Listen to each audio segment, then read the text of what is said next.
je suis Anne-Carine Marmuet et vous écoutez Horizon Durable, le podcast de Ports en Part dédié à l'investissement responsable. Notre seul objectif est de partager des histoires inspirantes pour éveiller les consciences. Be the change you want to see in the world. Je vous souhaite une très belle écoute. Je reçois aujourd'hui Nicolas Sordet, directeur général et cofondateur d'Afiren. Afiren est une green tech française actrice dans la chimie. Elle a mis au point des procédés innovants pour convertir des résidus de l'agriculture en molécules d'intérêt. Nous allons donc parler de réduction des émissions de carbone, d'approche territoriale, d'économie circulaire. Je vous laisse la découvrir. Bonne écoute. Monsieur Sordet, bonjour. Mille merci d'avoir accepté notre invitation sur Horizon Durable, le podcast de Ports en Part. Je vous propose de commencer peut-être en vous laissant la parole pour vous présenter ainsi que Afiren. Bonjour, merci beaucoup pour cette invitation. Nicolas Sordet, donc je suis le cofondateur et directeur général d'Afiren. J'ai personnellement un passé plutôt financier. J'ai travaillé l'essentiel de ma carrière à l'étranger, que ce soit aux États-Unis, en Suisse ou en Asie. Et voilà, à mon retour, j'ai travaillé avec mes cofondateurs, Jérémy Pessiot et Régis Noailles, pour lancer ce projet d'Afiren. La société a démarré en 2012 à Clermont-Ferrand.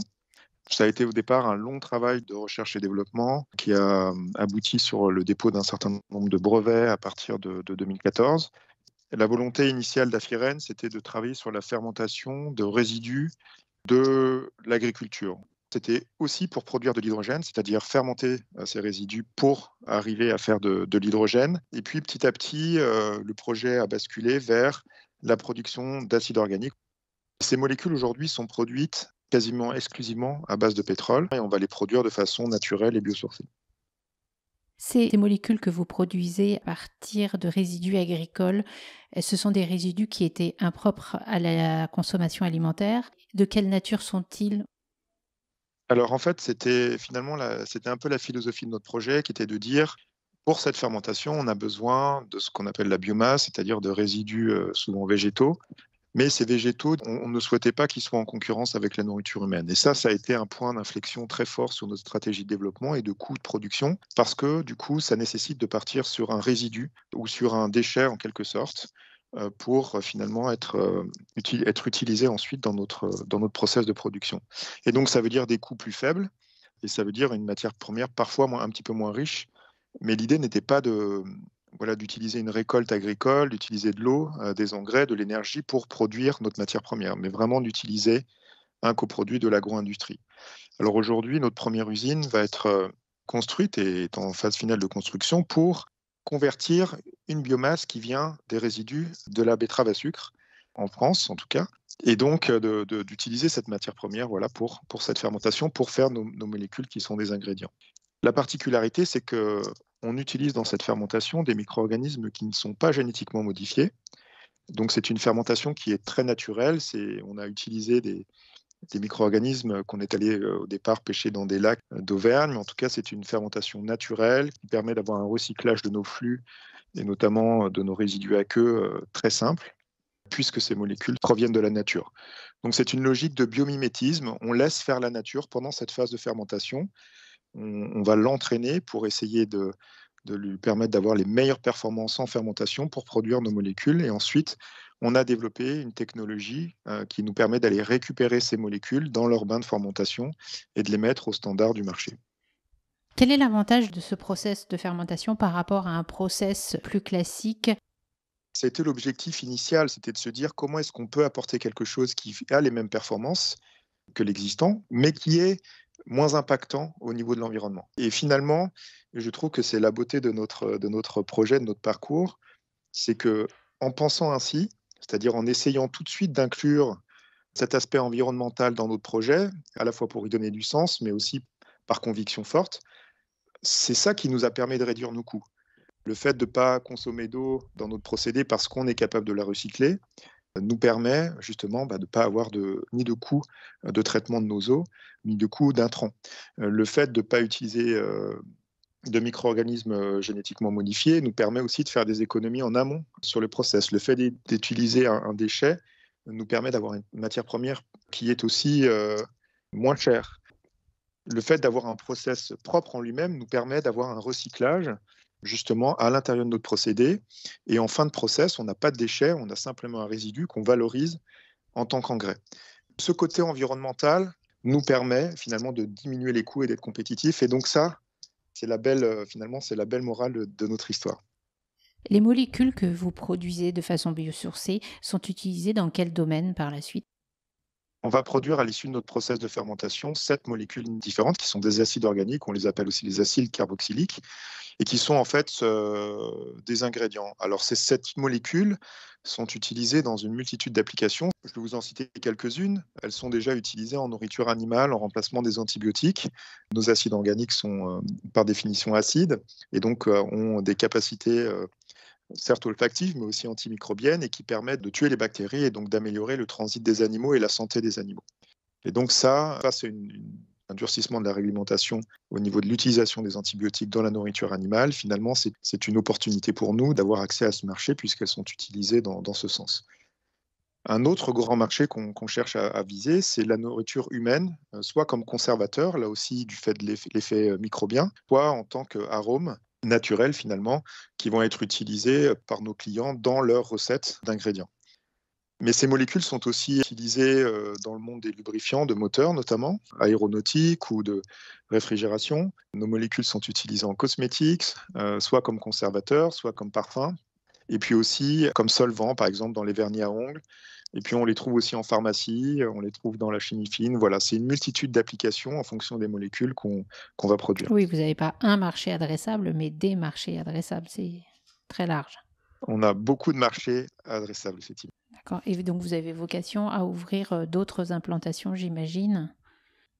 Alors l'objectif est effectivement de pouvoir déployer notre activité. On a une stratégie de build and operate, c'est-à-dire qu'on est là pour développer notre technologie, pour construire des usines, de les opérer, à la fois parce que c'est ce qui permet de faire des améliorations technologiques, mais c'est aussi ce qui permet de se confronter au marché, de comprendre ses clients, d'essayer de répondre à leurs demandes.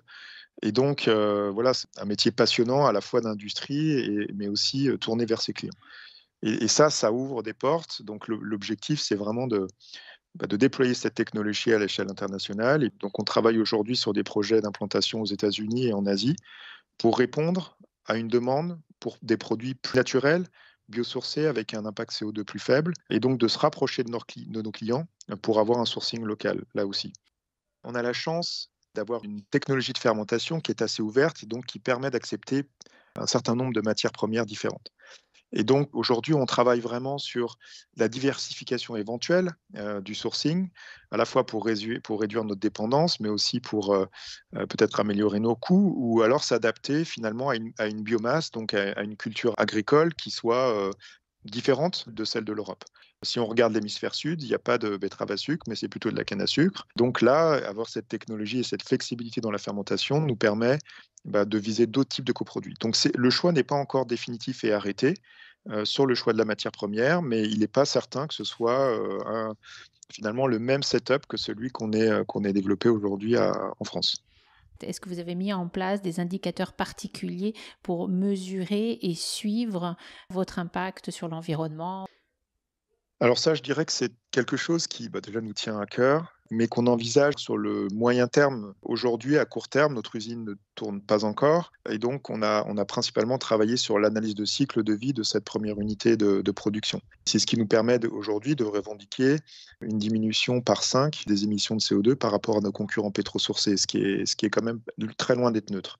Et d'ailleurs, un point intéressant, c'est qu'au départ, nos clients étaient surtout intéressés par l'aspect biosourcé de nos produits, remplacer le pétrole par quelque chose de naturel.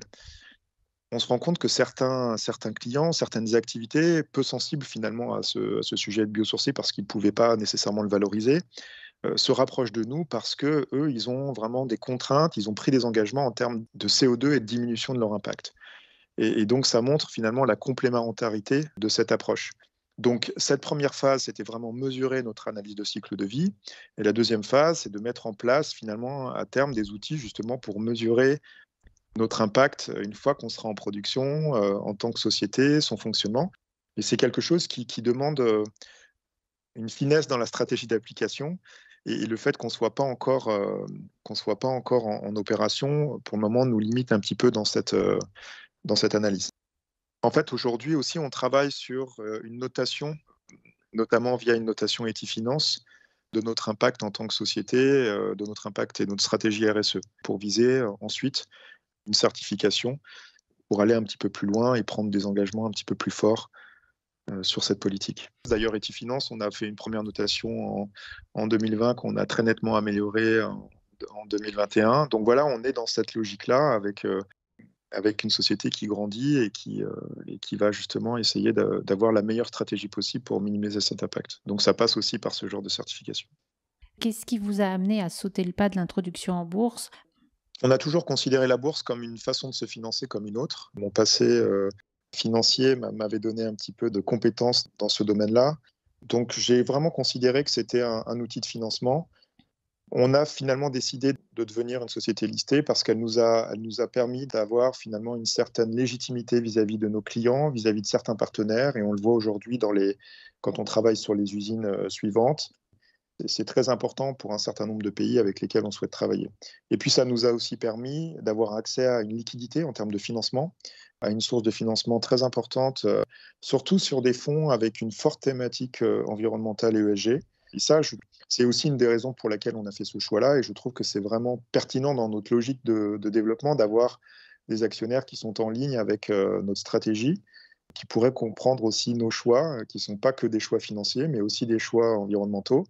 Cas d'avoir ce soutien de nos actionnaires, c'est très important. Et puis le dernier point, finalement, l'exigence de devenir une société listée permet de continuer à nous développer, à nous structurer, à nous organiser pour être capable d'absorber la croissance qu'on souhaite avoir.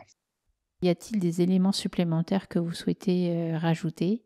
Peut-être comme une petite conclusion, le point qui est très intéressant, c'est que depuis qu'on a démarré cette aventure à Firen, on a toujours mis en avant cette thématique environnementale, mais vraiment par conviction. Aujourd'hui, face à un monde qui devient quand même compliqué sur ce sujet, on voit bien le réchauffement, on voit bien les conséquences que ça peut avoir ou que ça va avoir. Moi, j'ai envie de dire qu'on est heureux et fiers de pouvoir contribuer positivement à une industrie de demain. Finalement, prendre en compte cette thématique environnementale, elle peut permettre aussi d'être compétitif par rapport à un marché et des compétiteurs, ou des concurrents plutôt issus du monde pétrosourcé. Et ça, je trouve que c'est très enrichissant, rassurant et puis aussi prometteur. Donc, c'est une source de motivation importante. Cette contrainte que vous vous êtes imposée aujourd'hui, c'est un peu ce qui fait votre singularité et bientôt votre avantage. Tout à fait. C'est ce qui permet aussi d'embarquer avec nous des clients, des partenaires qui ont envie aussi de faire avancer les choses, de progresser et puis de penser un petit peu au monde de demain. Et qui partagent avec vous d'autres choses que simplement l'envie de faire commerce ensemble, mais aussi des valeurs. Exactement, tout à fait. Et mille merci, Monsieur Sordet. Merci à vous. Nous espérons que cet épisode vous a plu. Si c'est le cas, n'hésitez pas à nous le faire savoir en mettant des étoiles sur votre plateforme de podcast préférée et en le partageant sur les réseaux sociaux. Nous sommes à l'écoute de tous vos retours, encouragements, suggestions d'invités ou autres. Pour cela, vous pouvez nous adresser un mail à l'adresse portsenparbourse en minuscule et au singulier @bnpparibas.com.